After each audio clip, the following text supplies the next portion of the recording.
Sleep paralysis. Studies on it suggest that about 10% of the world population experience it on a regular basis. You may not notice it, but there are people who you know personally, people who you are close to, who are suffering from it as we speak. Some of those people might have tried to speak to you about it, but you most likely didn't take them seriously or simply told them that everything will be okay. That cliché saying that I've grown sick and tired of, "It'll be okay, I promise." Yeah, right, like your empty promises could make any difference in our true suffering. Sleep paralysis is so prevalent that every city in America has got at least one support group actively helping people. I'm not talking about professionals helping the ill.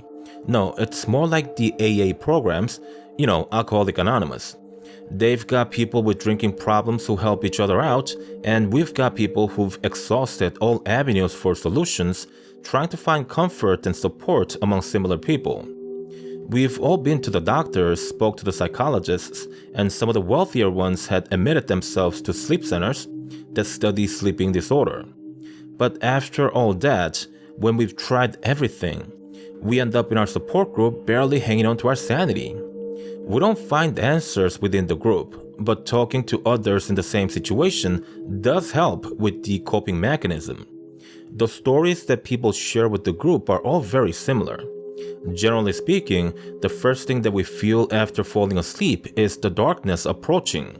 I know it doesn't make sense that one can feel something after falling asleep and remember that feeling after waking up, but that's what happens to us.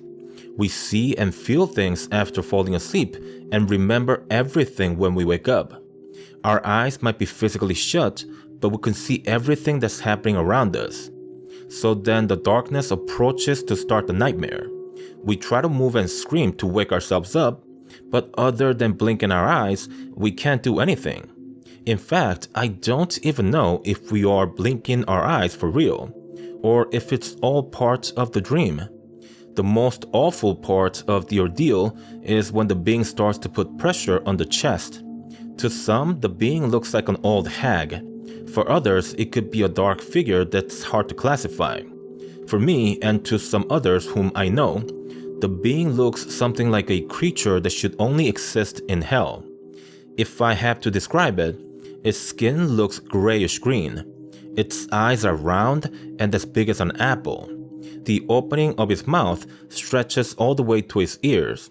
It's short, maybe about 3 foot tall, but it's got a round, thick body and it must weigh a lot. However different the being may look on the outside, what it does is always the same. It gets on top of our chest and presses down on it as hard as it can. While it's doing that, you can't move, talk, or wake up. You feel your body is struggling to take control, but it just can't. No matter what you do, the being has full control of you and you slowly suffocate, starting from the inside. After a while, it feels like you're about to die, and that's when the being lessens the pressure just enough so you don't pass out or die. It repeats the horror throughout the night. So for us, it's no different than being waterboarded for 7 to 8 hours straight. We wake up traumatized with exhaustion you couldn't begin to imagine. Most of us have gone through this for as long as we can recall. My mom tells me that when I was only a toddler, I used to wake up bursting in tears and she couldn't comfort me no matter what she did. I think I had this since I was born. Medicine can't help us, science can't explain our experiences. Sleep centers seem to only make things worse. I've got no hope, I've got no joy in life. Maybe I read and watch horror stuff to feel comforted by the fact that we're not the only ones who suffer. I know it sounds like a terrible motivation to do anything, but when you suffer like we do, you hold on to anything that can help you deal with the agony in any means possible. If I didn't grow up in a religious household, I would have ended this long ago. My only hope and wish is for this miserable life to come to an early end. I'm being completely honest when I tell you this. A deadly accident would be the greatest gift in my life.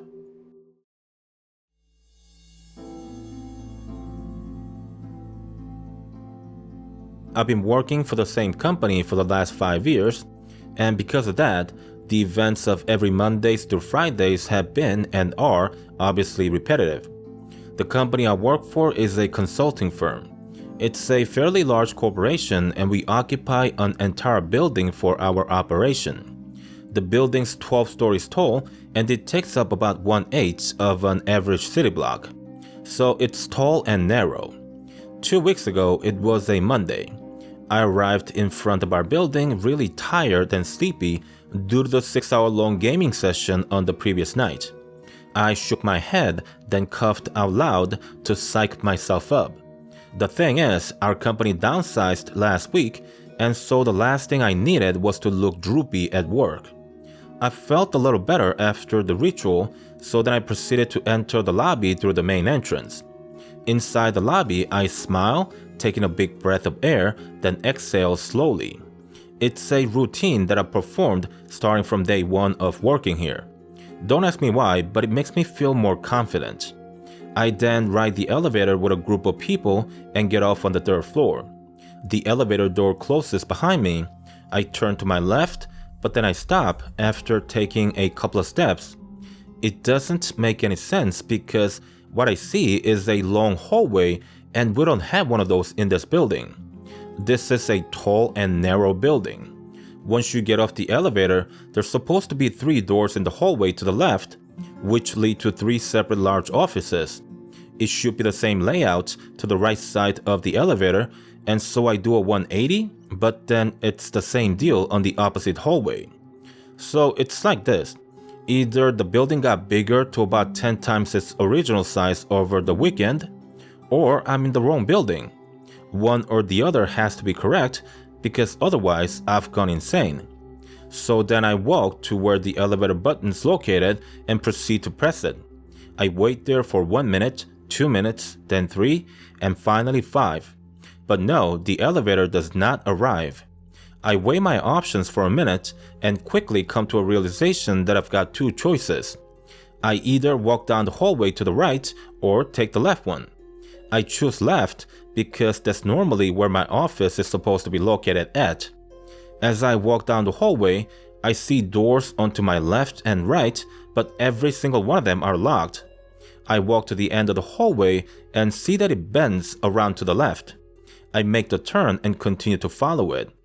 This hallway looks a lot different. I see doors onto my left and windows to the right. I get closer to the windows as I walk forward, then look outside to guesstimate my location inside the building in relation to the landmarks outside. But there's a problem with that. I don't recognize anything outside. And that's actually not the only problem because there doesn't seem to be any person outside. This building's located in the middle of a business district. Not only do you find hundreds of people walking about during daytime, but there are a ton of people going about their business at nights as well. So you see, it's impossible not to see anyone outside at this time or any time of the day. I continue walking and get to the end of this particular hallway. It bends again to the left just like the last time, and I figure I should continue to follow it. After a while, I'm at the end of the hallway again. I make a left and shortly thereafter arrive at another bend, and surely enough, I turn left again. I'm completely stumped at this point. I've made 4 90-degree turns at 4 ends of the hallway. If this building's normal, then it only makes sense that I should be back at the spot where I started from. But I'm not. The only thing I see ahead of me is more hallway with doors to the left and windows to the right. I feel shortness of breath and at the same time feel the urge to regurgitate everything I had for breakfast. I'm terrified. A few minutes passes and my heart finds its rhythm again. I pull out the cell phone from my pocket, unlock it, only to find that I get no reception here. I reboot the phone and try again, but I still get no signal. This seriously can't be happening.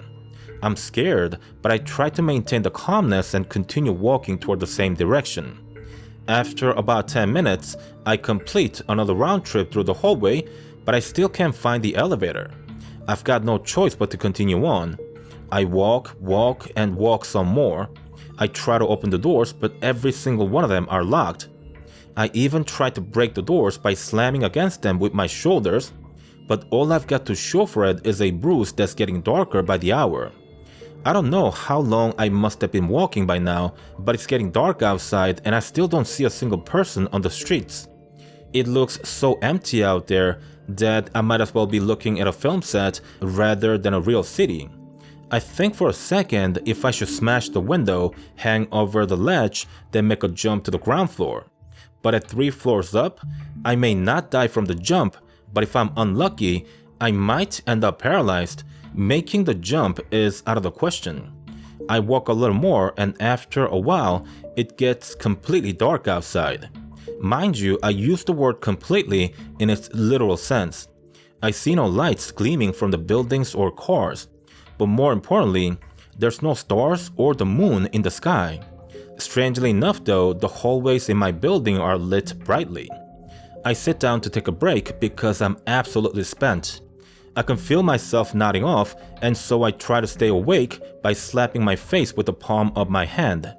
It works for a while, but not long after, it all goes to black. I fall asleep. It's daytime when I wake up. I look around and I find myself inside a building that I don't recognize. This isn't my company's building, nor the building I ended up getting lost in. It looks to be a warehouse, and I can tell it's been abandoned for decades. Everything looks old, worn off, and the air smells really terrible. To the right, I see what looks like a large sliding door that's half ajar. I walk toward it and hear the familiar sound of the traffic and just feel the general sense that things are alive out there. I walk outside, the sun is shining brightly, and I can recognize where I am. The building's located inside the land of a pier that's been abandoned since the 70s. I've never set foot in here before, but I've drove past this building several times since I moved to the city. I pull out the phone from my pocket and I see full bars of signal. I call a friend of mine and he answers the phone with a scream like he's angry at me. I ask him what's happening and he tells me that I've been gone for a full week. That's right, my family and friends hadn't seen me for an entire week. I spent one night in that building that I don't recognize, yet somehow 1 week had passed here in the outside world. I can't explain it, I don't understand it, and obviously I'm not the only one who feels that way. The police checked the footage of the security camera at work and they were able to confirm that I had entered the building on the day of my disappearance.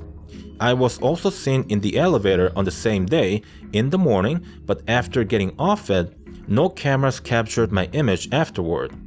The hallways don't have cameras, but the elevator, the main entrance, and the rear entrance do have them all installed.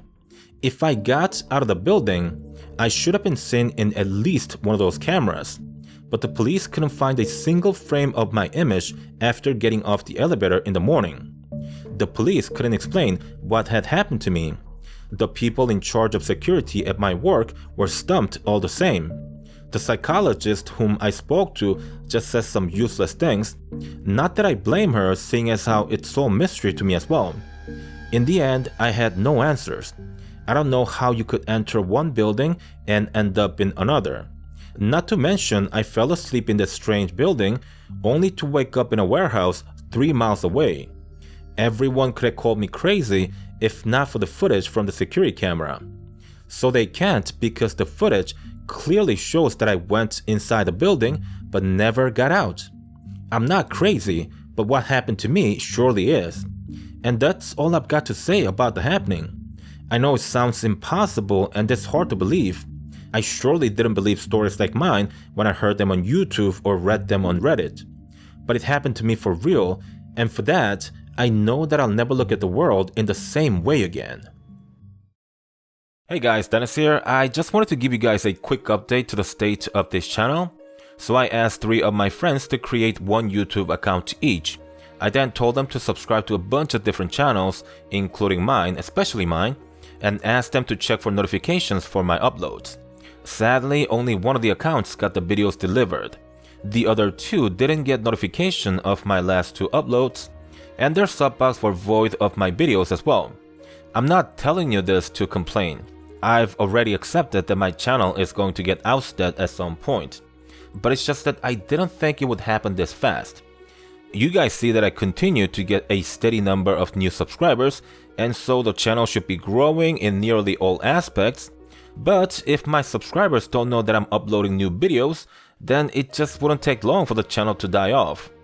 We're getting very close to the channel shutting itself down. This is not my doing, I don't like it, but it's happening. I only tell you this to ready you for the eventual outcome. I won't shut down the channel tomorrow, and it may still be up 2 months down the line. But it's coming. I don't have to shut it down myself, it's doing that on its own. So I just wanted to let you guys know of that and tell you that I'm truly thankful for all your support over the last 2 years. It was some good times for me as well. So let's not pout, enjoy the time that we have on this channel, and yeah, I'll see you guys on the next one. Goodbye for now.